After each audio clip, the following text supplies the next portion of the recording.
যেতিয়া সংঘাত হ'ব, large section of people whose original residence in the Moimansingh district, Rangpur district, where their loyalty will go.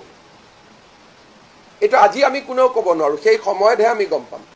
সেইকাৰণে এই কথাবিলাক কোনো পলিটিচিয়ানে উত্তৰ দিব নোৱাৰে।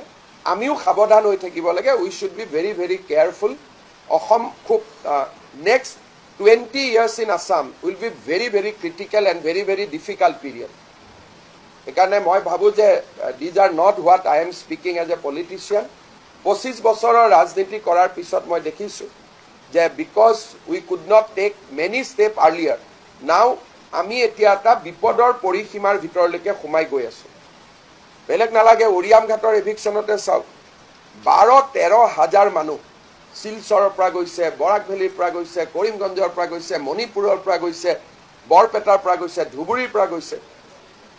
তাত এইবাৰ ইলেক্টৰেল লিষ্টত 20,000 মানুহ হ'লহেঁতেন।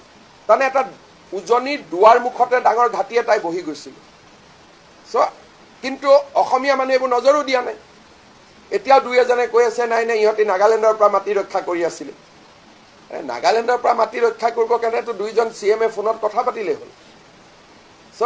আমাৰ মানুহে বিশেষকৈ লেফ্ট মানুহবিলাকে, সেকুলাৰ সো-কল্ড সেকুলাৰ মানুহবিলাকে অসমক কিমান বিপদত সোমাই দিছে বুজি পোৱা নাযায়।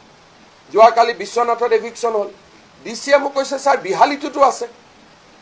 তাৰমানে নৰ্থ বেংকখন য'ত আমি সাধাৰণতে ভাবো যে নাই চব ঠিক, তো কালি মই চতিয়াত যাওঁতে তাতো DCয়ে কৈছে ছাৰ ইয়াতো বহুত মানুহ আছে। তাৰমানে একোটা জায়গাত যেতিয়া বহি লয়, আৰম্ভ ক'ৰ পৰা হ'ল, তেজপুৰৰ কাষত এইটো কি জেগা, 5 মাইল, 5 মাইলত তেওঁলোকে এটা কেন্দ্ৰ বনাই ল'লে। তাৰপিছত দে ষ্টাৰ্টেড স্প্ৰেডিং। প্ৰথমতে চেণ্টাৰ এটা বনাই লয়। উৰিয়াম ঘাটটো চেণ্টাৰ বনাই লৈছিলে, যেনেকৈ তেজপুৰত 5 মাইলটো চেণ্টাৰ বনাইছিলে। আৰু এবাৰ 5 মাইলত যোৱাৰ পিছত এতিয়া বিহালী মানুহখিনিক সুধিলে কয় আমি 5 মাইলৰ পৰা আহিছোঁ, বিশ্বনাথৰ খিনিক কয় আমি 5 মাইলৰ পৰা আহিছোঁ। উৰিয়াম ঘাটত ঘাটি কৰিলে, কৰি তেওঁলোক গ'ল গোলাঘাটলৈকে, যিটো আমি নেঘেৰী বিল ইজ গোলাঘাট কনষ্টিটুৱেঞ্চি। নেঘেৰী বিলৰ নেক্সট ডেষ্টিনেশ্যন হৈছে তিতাবৰ কনষ্টিটুৱেঞ্চি। এডাল লাইনতে আছে, আছাম নাগালেণ্ড বৰ্ডাৰ।